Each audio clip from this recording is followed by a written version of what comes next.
All right, so I was talking last time about the Copernican model. Um, it's a simpler explanation for the motion of the planets against the background of stars, where one planet is overtaking another. But by the way, it doesn't have to be an outer planet like Mars. Mercury and Venus also undergo retrograde motion, but for the same reason.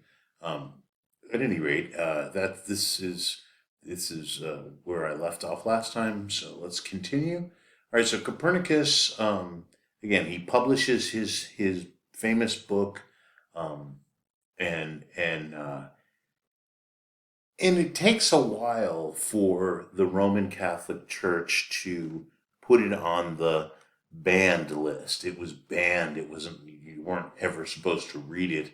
Um, and of course, almost immediately when it was put on the banned list, um, people started reading it, and that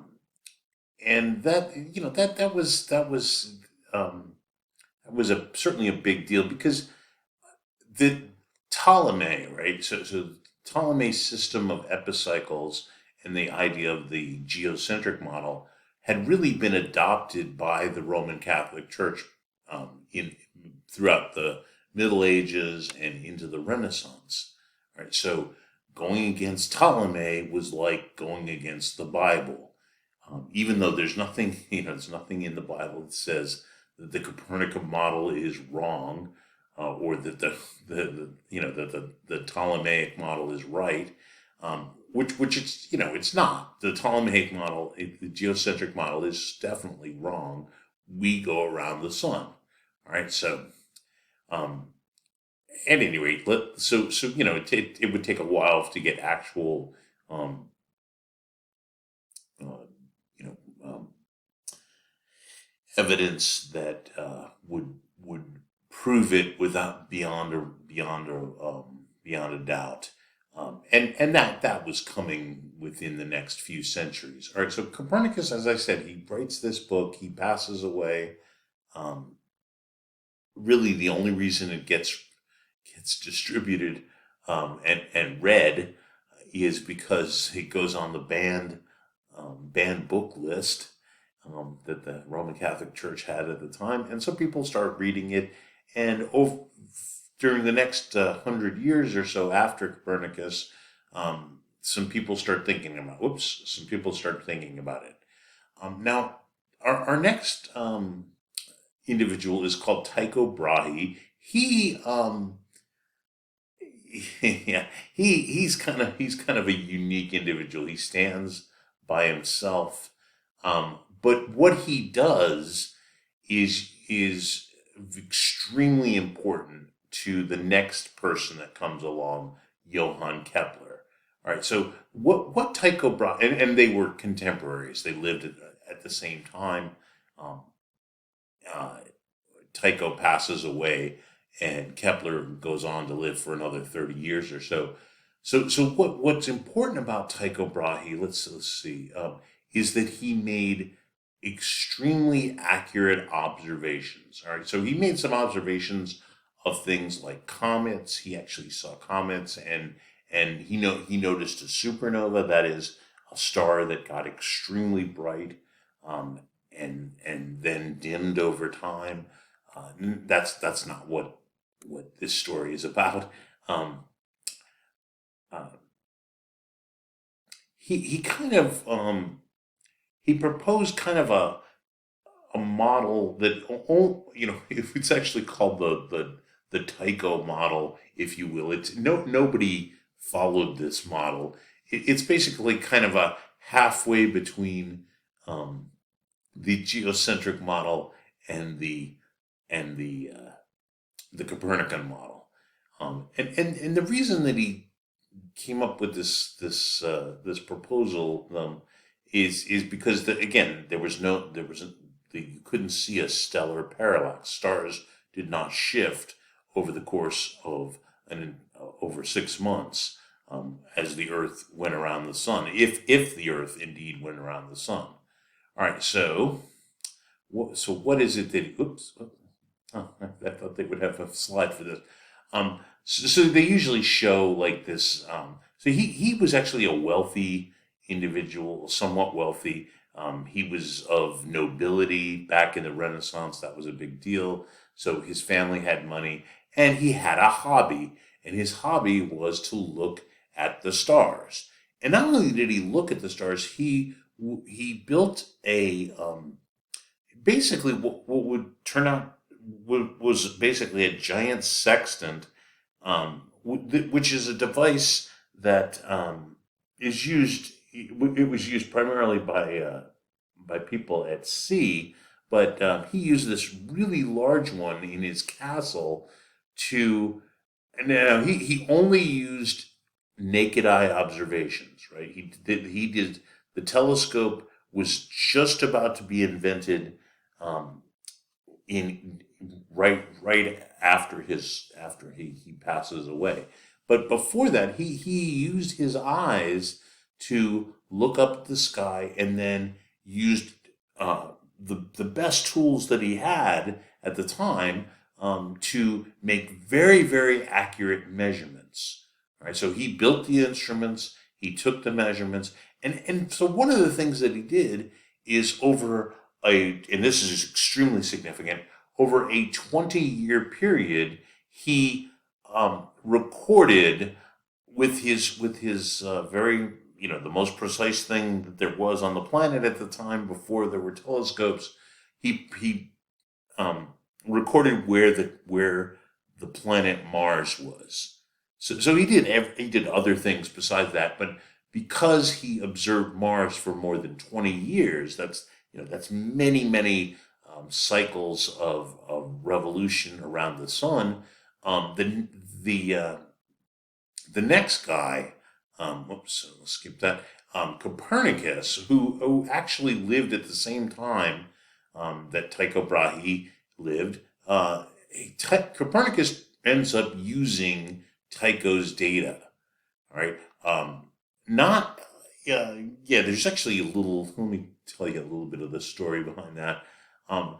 Tycho and Kepler never get along. I mean, Tycho is, of nobility. He's very serious about his astronomy work, but he's kind of a pampered individual. And Kepler is, this guy struggling through life. Kepler happens to be a very brilliant mathematician, which Tycho was not, right? Tycho had almost no mathematical understanding whatsoever. Because of Kepler's knowledge, and Tycho wrote to him and said, "Hey, come to my castle, and look at the instruments that I have for precise measurement." And Kepler hung out with him for a while at his castle, and the two of them just did not get along at all. When Tycho passes away, Kepler tries to get the data, and the all the data about where the very accurate data about where the planets are, and Tycho's family, who, remember, is these wealthy aristocrats, didn't want him to have it. They didn't really know why they didn't want him to have it. They didn't know what to do with it. They just knew that this guy Kepler wanted it, and so it must be valuable. And it wasn't really valuable to anybody but somebody like Kepler, who had the mathematical knowledge to use it. All right, so in particular, we're going to focus in on what the observations Tycho had made over more than 20 years of Mars, the data on the motion of Mars. And so Kepler made various models of the motion. Remember, this is coming. So he looked at the actual data and then tried to come up with a mathematical description of it. And remember, at the time, people still didn't know whether planets travel. They still assumed for a long time that planets traveled in these perfect circles. and no matter what he did, he couldn't get the planet Mars to follow a perfect circle. But he found another shape called an ellipse, which has two focal points, also known as foci. And if you put the sun at one of the foci, that is the shape that Mars's orbit takes. And the average distance between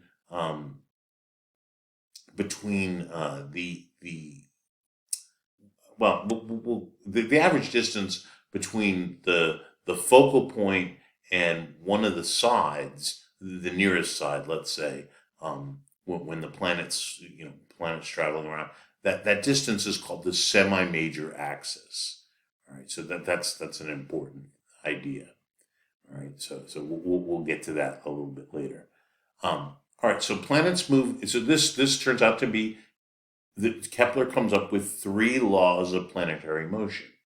One of them is that planets travel in elliptical orbits. Now, this is an extreme ellipse, where the X here, or that this plus sign marks this where the sun would be. This would be more like what a comet does. This is a perfect circle right here, and so planets do more like what's over here on the right hand side. Actually, that's even more exaggerated. And you can see there's the semi-major axis. It's kind of like the average distance that the planet is from the sun. Since planets are traveling in elliptical orbits, they're getting closer to the sun and further from the sun. Right, where A here, which is known as the semi-major axis, is the average distance. All right, so that's the first law of planets. Just simply states planets travel in elliptical orbits. Of course, Kepler started with just Mars, and then his model included the rest of the planets. And then here's his second law. So his second law says that in a certain time period, okay, so now, so let's take 2 months, because that's what this example is showing right here. But it can be any time period, okay?